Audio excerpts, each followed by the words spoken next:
Hey guys, welcome back to Tagline Films, and of course this is the channel that brings you all the latest sports updates from all over the sports arenas, and we are sponsored by H&S Gamers. As I told you earlier on, we are located in Makere Chikoni on your way to Olympia Hostel. There is a big building. All you have to do is ask the Askari, he will direct you. Guys, we have a lot of video games like FIFA 22, Mortal Kombat, Call of Duty, GTA, very many games. You can also find us on all our social media platforms, of course platforms like Facebook, YouTube, Instagram and Twitter. We have a lot for you guys. I, your host, I'm Allan Sentongo, and with me today is Dowie. Thank you so much, Allan. My name is Dowie. Thank you for tuning into our sports channel. Yes. This is the channel that is going to give you the best news in the world in sports, and keep tuned in. Thank you.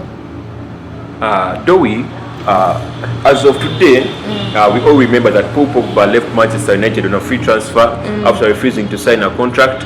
He was claiming that the team was not fast enough. Okay, it didn't value him, so it took a lot of time giving him a contract extension. Leaving that aside, he moved on to Juventus, where he later on got an injury. After the injury, we saw him in the news. A few complaints from his brother, of which his brother was arrested. And the brother was claiming that Pogba used witchcraft to bewitch Kylian Mbappe. And after that, Pogba came out and it was like, for him, he did not use the witchcraft to bewitch Kylian Mbappe, but he rather went to protect himself from injuries and all that. But we saw him getting injured, and he has not played in the UEFA Nations League game that France played. That was against Austria, and he's expected not to be part of the World Cup. Remember, he got surgery, which was uncertain. He's expected to come back to fitness 1 week towards the World Cup.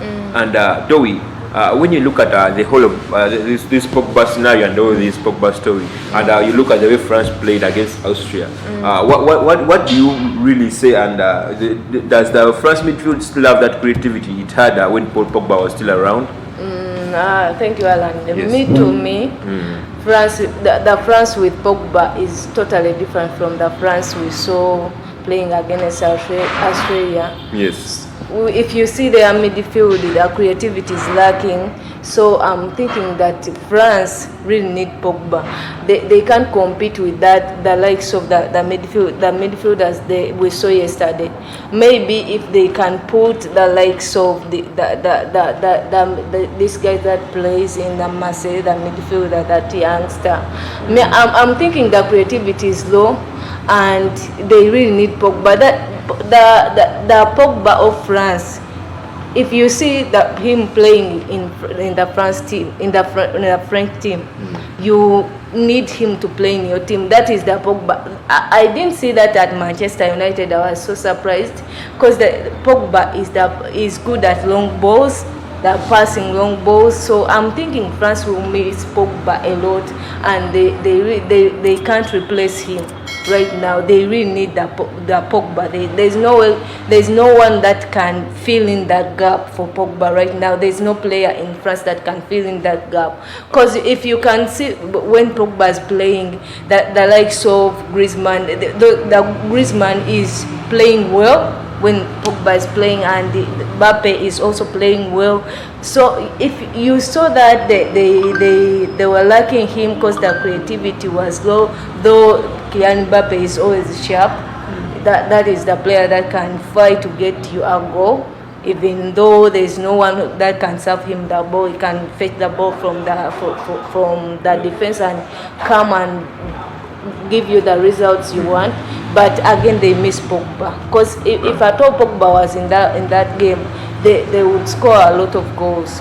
Dowie, I would partly agree with you, but when you look at the formation that France is using right now, we are seeing that they are using 3 defenders, 4 midfielders, and one attacking midfielder accompanying 2 strikers. And contrary to what you're saying, I would say that in the French team right now, according to the formation they are playing, I would say that they could play without Paul Pogba.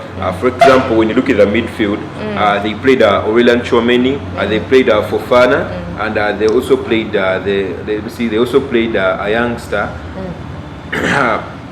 When you look at this midfield, you say that I would personally say that they are missing only a few players, and if the likes of N'Golo Kante come back in the team, it could be okay for them. And when you come to the forward, you see that they are still having a lot of options. Wait, Allan. I mean, how can you put Fofana in the midfield? Me, I'm thinking that is totally insane. You can't put Fofana in the midfield. You need Pogba. You can't like let Pogba to Kante. Kante is totally playing that defensive midfielder. We are looking at the creative midfielder, the holding midfielder, the midfielder that can pass the ball to the strikers. No, there is no way you can put Fofana in the midfield. If you consider, there is no way you can put. You have to agree totally. You have to agree. Yes, I said they will miss Pogba, but not that very much. They still have the likes of Adrien Rabiot. When you put Adrien Rabiot and N'Golo Kante in the midfield, Allan, how can you when you look at the compare Pogba to Rabiot? Sincerely speaking, how can you compare? Rabiot cannot give you the same thing that Pogba gives, but when you look at the way they are playing, the formation they are playing, they are having the likes of you have N'Golo Kante as the holding midfielder, as the defensive midfielder. Then you're bringing Adrien Rabiot as the holding midfielder. You're having the likes of Mendy, and you're having the likes of Kingsley Coman. He can come and play the fourth midfielder. At the end of it all, you would have to agree, because Pogba, N'Golo Kante, you can't, if you're the coach of France, consider all the players that are fine for Pogba is fine and Rabiot is fine and N'Golo Kante is fine. So how can you select? Can you select Rabiot to Pogba? Yes, I cannot select Rabiot over Paul Pogba, but in the absence of Paul Pogba, Rabiot can provide at least 2/3 of what Paul Pogba can bring. I will stay at this. France is going to miss Paul Pogba a lot. Because Rabiot can't even. I can't see him even making assists. I can't see. Well, he could not make assists, but when you look at the formation they are playing, it doesn't really rely on the midfield. I would say that they rely on these two wing backs, the Mendy and the other player who could play there. That could be Kingsley Coman. Kingsley Coman can play that number. If you're having those first players who can put the ball forward, and you're having Adrien Rabiot to try to hold the ball for a few minutes or seconds there, and you're having N'Golo Kante to try and go back to the defense, I would say that the French team will compete. To me, if I was the coach of France, I would line up like this. Leave around the defense. Yes. I would line up like this. I'll put N'Golo Kante, I'll put Pogba, and I'll put Griezmann. Then I'll put Dembele and Mbappe.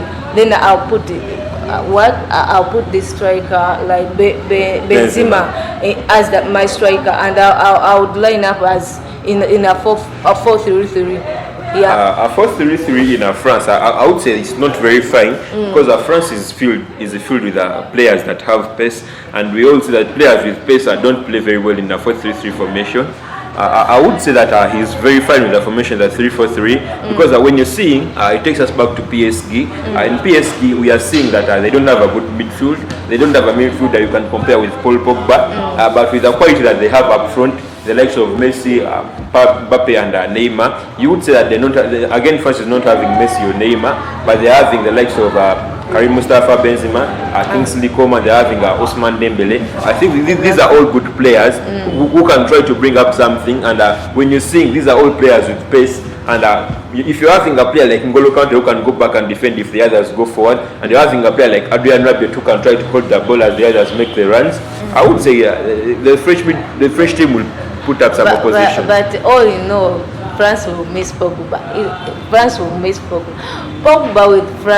France with Pogba, you will see goals, you will see the creativity, you will see the pace. But France without Pogba, you saw Griezmann struggling to get to create chances for the Kylian Mbappe and you say that Griezmann is struggling, but with the legs of Ousmane Dembele, according to the way Ousmane Dembele is skillful, trying to make a few passes here and there, put Ousmane Dembele in Griezmann's number, and you'll have everything you need. I think also that can make Dembele can make a good replacement for Griezmann, but again Pogba is needed in France, and most especially in the World Cup they will need Pogba. You can agree with me or you can disagree, but this time around I'm saying this. France will need Pogba. Yes, And you will see it in the World Cup. You will see it in the World Cup that they will miss Pogba. Yes, Dowie, they will miss Paul Pogba, but I'm telling you, France is the team with the highest number of players, highest number of talented players. There's no other Pogba in the French team. And no one can play like Pogba. No one can play like Paul Pogba, but I'm telling you, France is the most talented team right now. You're having the likes of Houssem Ben Yedder, Christopher Nkunku. They have very many options up front, and these are players that will provide for you the best. So what we can do right now is to wait and see what the French team will provide without Paul Pogba. And that aside, Nations League was played, and I will start with the French game. The France played against Austria, a 2-0 win, an assist for Giroud and a goal for him, a goal for Kylian and a goal for Kylian Mbappe. It was not the best of games because they lacked creativity, as we've been talking about it earlier on, but they pulled off the win. And a few, actually, the world knows a few players from Austria, the likes of Marko Arnautovic, the likes of David Alaba, and a few other players. Then moving on from the France game, we saw Netherlands. It won 2-0 against Poland. It won 2-0 against Poland.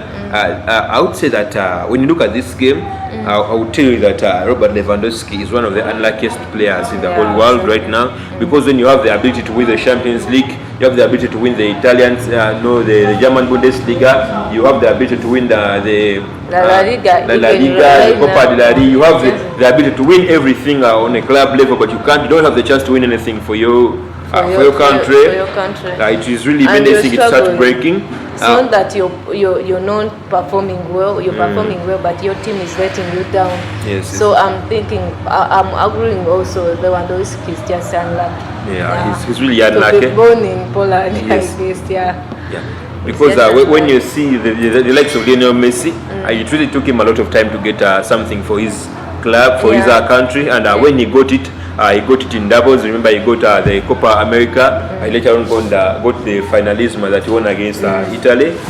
At least he had something to show for the and for the country, he has for the also nation. a chance to he still has a chance in the World Cup to try and get something.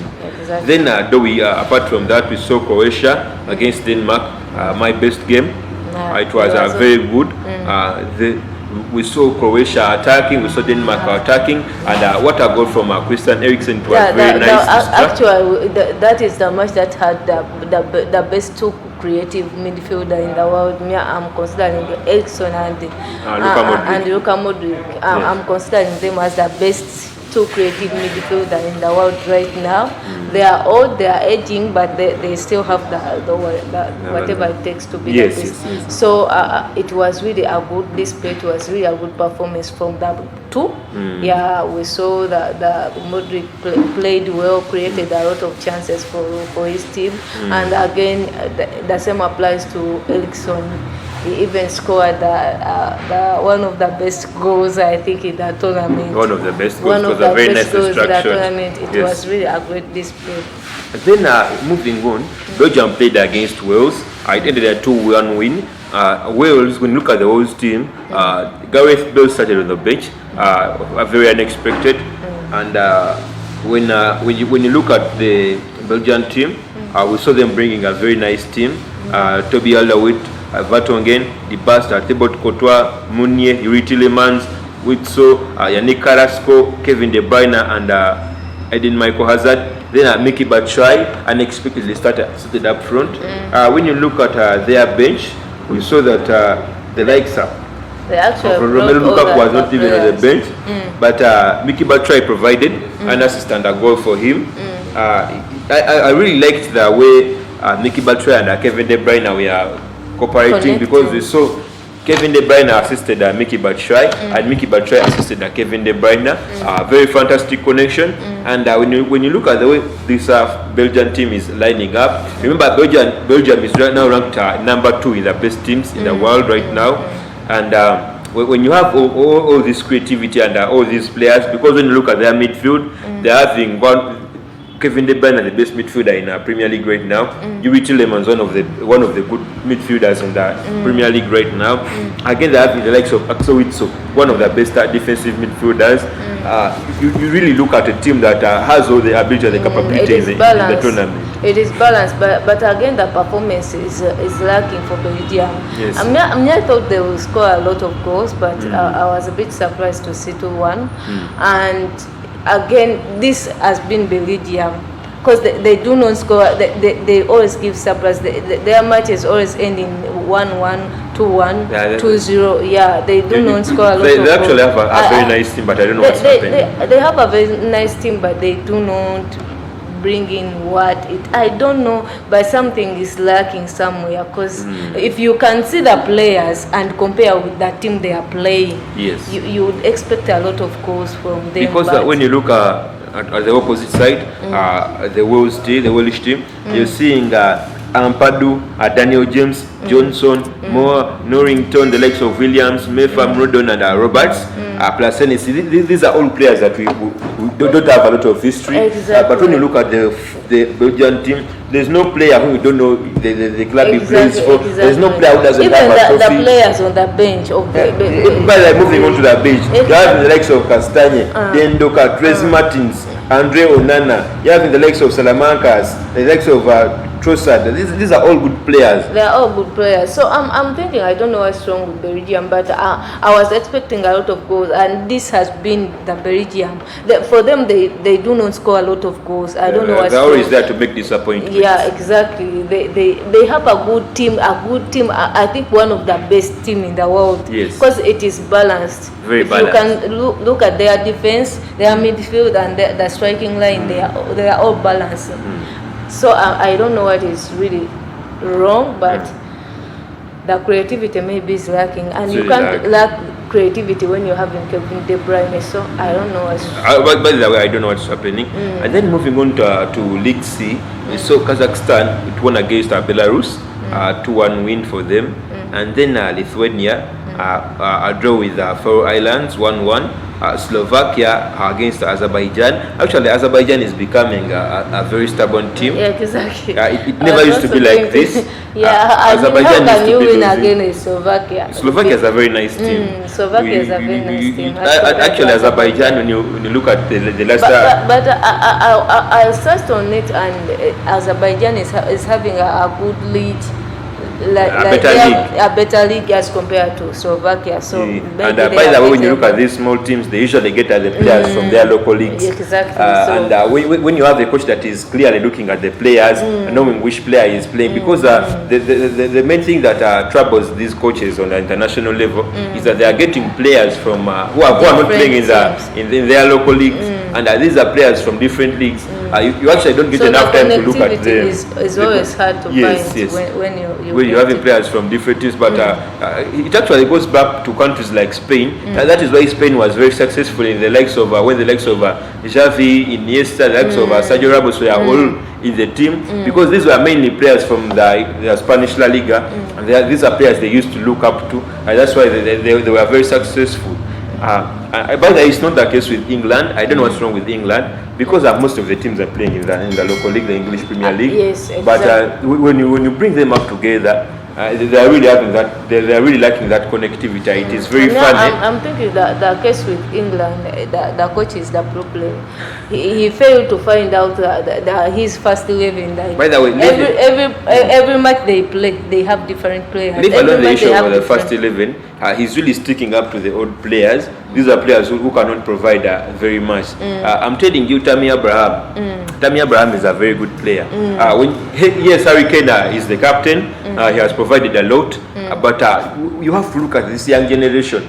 Going back to the defense, you're playing the likes of Harry Maguire, playing John Stones. There are players like Tomori. These are players who have been very much in the news. There are players who have been very defensive. Moving on to the midfield, you're still wanting to play Jordan Henderson.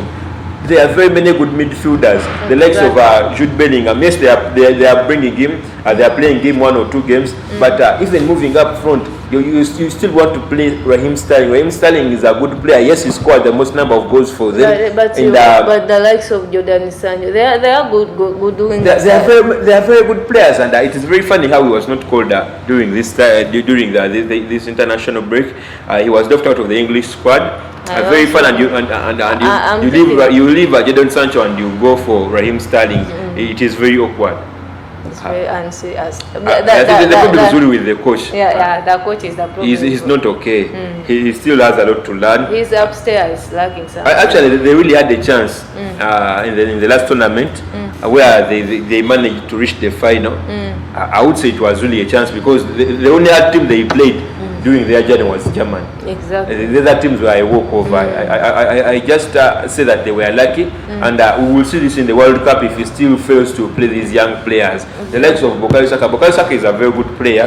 Jack Grealish is a good player. His creativity, actually, is one of the best creative midfielders that England has. Yeah, exactly. And you still don't want to play him. You're favoring the likes of Jordan Henderson. And even in goalkeeping, I don't know why they stick to Pickford. Though Pickford is playing really well, but the way Pickford is playing with the defenders, it is no good. Like when you give him a back pass, he will just pass. He doesn't have the composure. Yeah, exactly. So I think they will try out something new. Like they're putting, they're having good goalkeepers. I don't know why. Yeah, they like Aaron Ramsdale, Dean Anderson. These are all good goalkeepers. They are all good players. Moving on, Turkey draw with Luxembourg at 3-3, one of the best games. Cool. About that game, it was 3-1 in the 70 minutes. 78th minute. 78th minutes. Yes. So now I was expecting to see a win for the first time. I was hoping that this time around Turkey is going to be beaten by Luxembourg, and it was really a surprise to me. But they managed to come back and get at least a draw. That is what you get when you have a team that plays together, a team that understands itself. These are all players who have the connectivity and the chemistry between them, so you easily win. And then moving on to League D, we saw Latvia lose to Moldova. These are actually all average teams, and you can't blame Latvia for losing to the other because you never know what's really going to happen. Then Andorra won against Liechtenstein, a 2-0 win for them. Actually, those are the results from the Nations League as of now. We are still waiting for other results, and we are hoping to be giving you the best results, the best sports updates from all over the sports arenas. All you have to do is please subscribe to the channel, click the notification bell, share these videos. We are still having a lot for you. Have yourself a good time. Thank you.